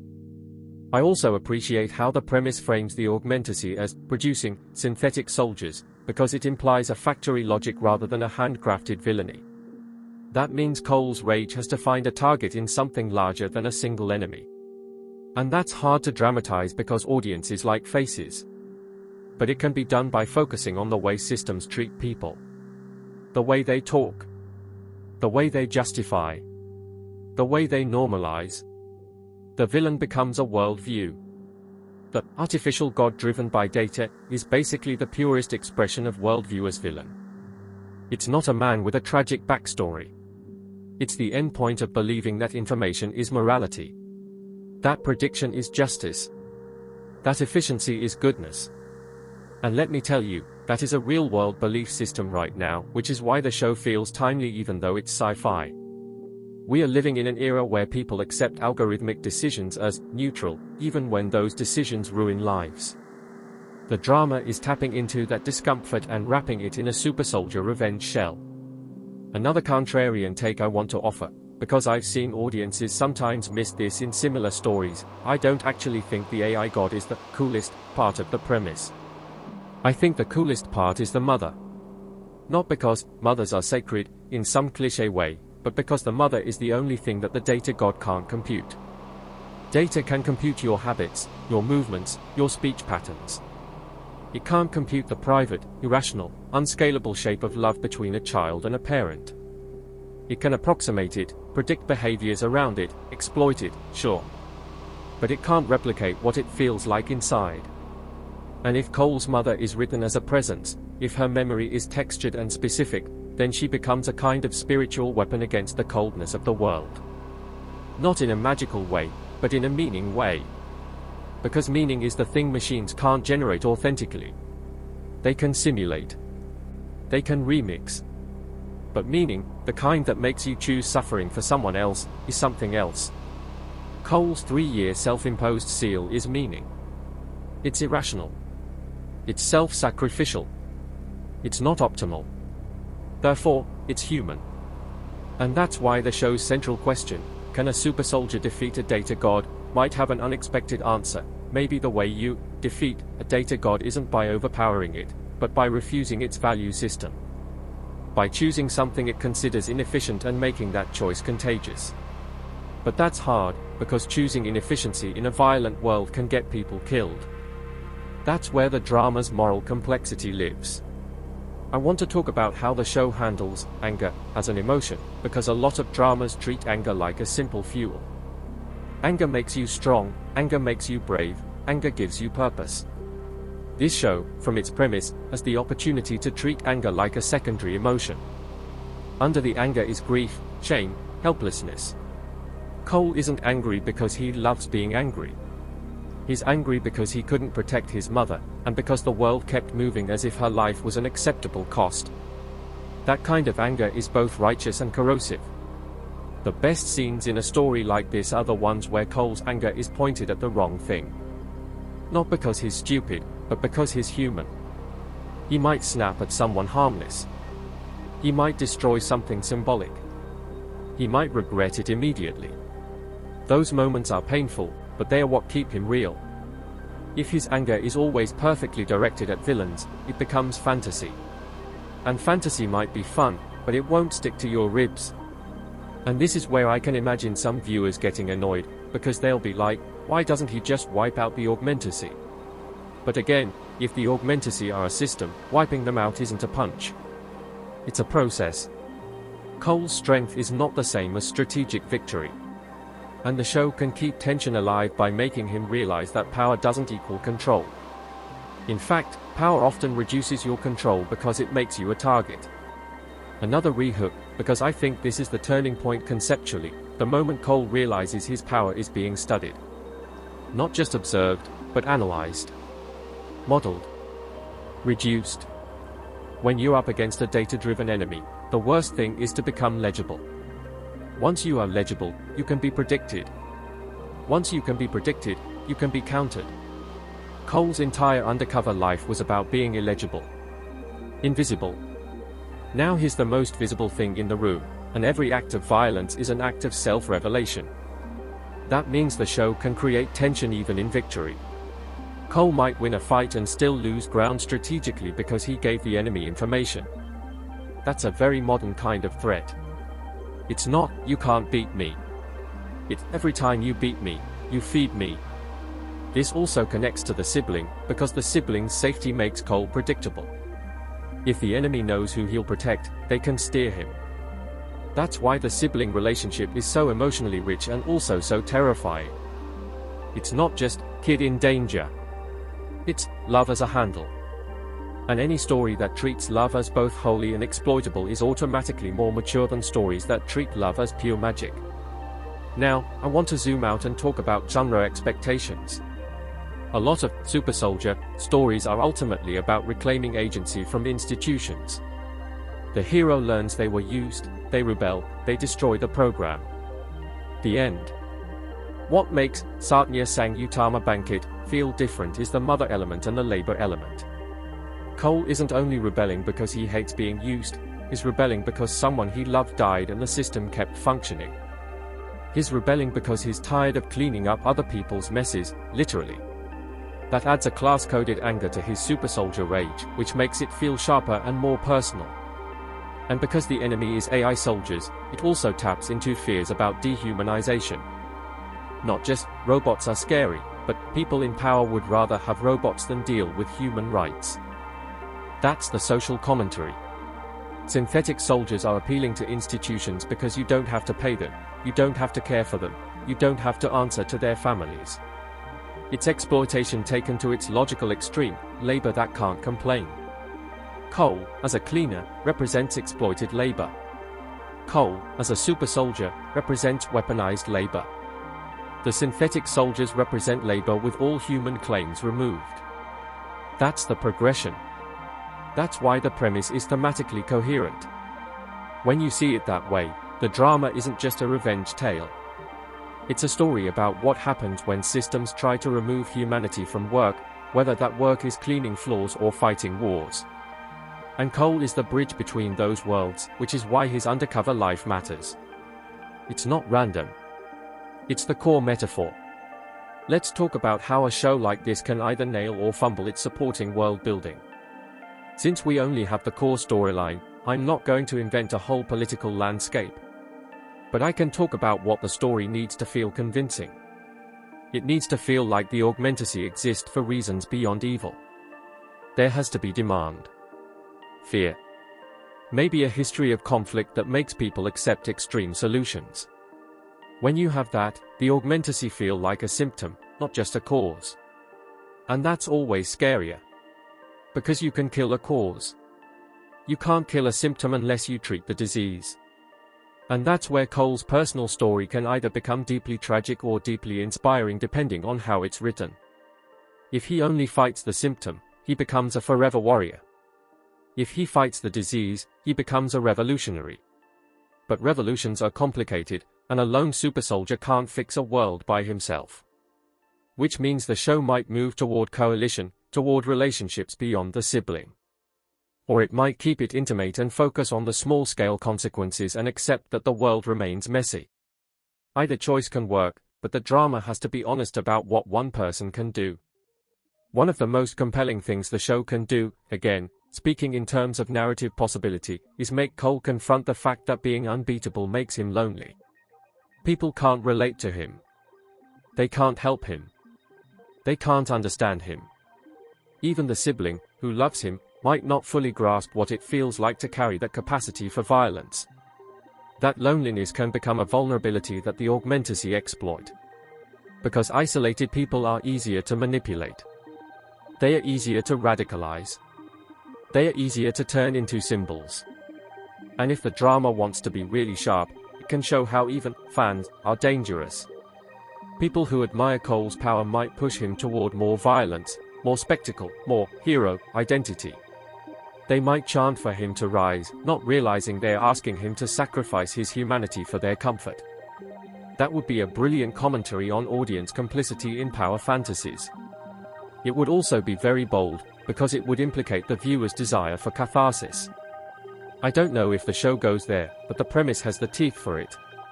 Another rehook, because this is where my brain went. What if Cole's seal wasn't only about hiding from enemies, but hiding from himself because he knows what he becomes when he's unleashed? That changes the whole reading. It means Cole isn't just humble, he's afraid. Afraid of his own pleasure in violence, afraid of losing himself, afraid of confirming the world's suspicion that weapons are all he is. If the show hints at that internal fear, it adds an extra layer of tragedy. The seal becomes a self-protection mechanism, not just a disguise. And that fear could show up in tiny choices. The way he avoids conflict. The way he doesn't raise his voice. The way he keeps his eyes down. Those aren't just undercover tactics, they are self-soothing behaviors. He's trying not to activate the part of himself that was trained for war. This brings me to an important point about the drama's emotional authenticity. Trauma isn't always loud. It's often quiet. It's avoidance. It's numbness. It's ritual. Cole's cleaning is trauma-coded. The show's best scenes, for me, the ones that let that quietness breathe without rushing to plot. Now, about pacing and structure, the premise implies a clear inciting escalation when the seal breaks. After that, the show needs to keep building without exhausting itself. It can do that by varying the type of tension. Not every episode beat should be, fight synthetic soldiers. Some tension should be domestic. Some should be investigative. Some should be ethical. Some should be interpersonal. If everything is combat, the story becomes monotone. If the show mixes conflict types, it stays alive. Editing rhythm can help with that. Quick cuts for threat. Longer takes for grief. Abrupt transitions to mimic trauma. Smooth transitions to mimic numb routine. A skilled editor can make you feel Cole's mental state through pacing alone. And since the show's premise is about containment and breach, formal choices like that can mirror content in a really satisfying way. I also want to talk about the role of space in this drama, because I think space is character here. The corridors Cole cleans, the facilities where synthetic soldiers are produced, the places where data is gathered, those spaces represent ideology. A sterile lab space tells you the world values control and cleanliness, but not in a comforting way. More in a sterile like a hospital where you don't want to be way. Meanwhile, the spaces Cole occupies as a cleaner might have human mess, scuffed corners, imperfect lighting, signs of people living. The show can make you feel the tug between those worlds by how it frames space. And there's a poetic cruelty in the idea that Cole is literally cleaning spaces that others want to keep sterile, and yet the world's moral stain is in the production of synthetic soldiers. He can mop floors forever and it won't touch the real dirt. That's a bleak metaphor for a lot of modern life. We fix surfaces while the system rots. Another personal reaction, I found myself feeling angry on Cole's behalf in the invisible labor scenes more than in the mother murdered premise beat, which surprised me. Not because his mother's death isn't devastating, but because invisibility is such a familiar cruelty. The mother murder is tragic, but it's also dramatic. The invisibility is mundane cruelty. And mundane cruelty is the kind that makes you want to scream because it happens every day and nobody thinks it counts. The show, by making a godlike man endure mundane cruelty, is forcing the audience to admit it counts. And that also reframes his eventual rage. His rage isn't only about one murder, it's about a world that normalizes disrespect. A world that normalizes exploitation. A world that normalizes treating people as tools. The Augmentacy are just the most extreme expression of that normalizing. They are literally turning soldiers into tools. Now, I want to address the "can a super soldier beat an artificial god driven by data?" question more directly, because it's the hook line of the premise. The show is basically setting up a clash between two kinds of supremacy. Physical supremacy versus informational supremacy. And informational supremacy has a nasty advantage: it doesn't have to fight you directly. It can fight your supply lines, your relationships, your reputation, your access. It can isolate you. It can manipulate you into fighting on its terms. That's why "data god" is such an effective phrase. It implies omniscience and omnipresence. If the show takes that seriously, then Cole's challenge isn't to become stronger. It's to become freer. To become less predictable. To become less controllable. And freedom, in this context, might require him to let go of certain attachments, or at least accept that his attachments can't be hidden. That's heartbreaking, because the attachments are the point of being human. So the drama is asking, can you remain human in a world where humanity is a vulnerability? That's an incredibly relevant question right now, honestly. Even outside of sci-fi. We live in systems that reward optimization and punish vulnerability. The drama turns that into literal warfare. Cole's vulnerability is his mother and sibling. The enemy is optimization itself. It's a clean metaphor,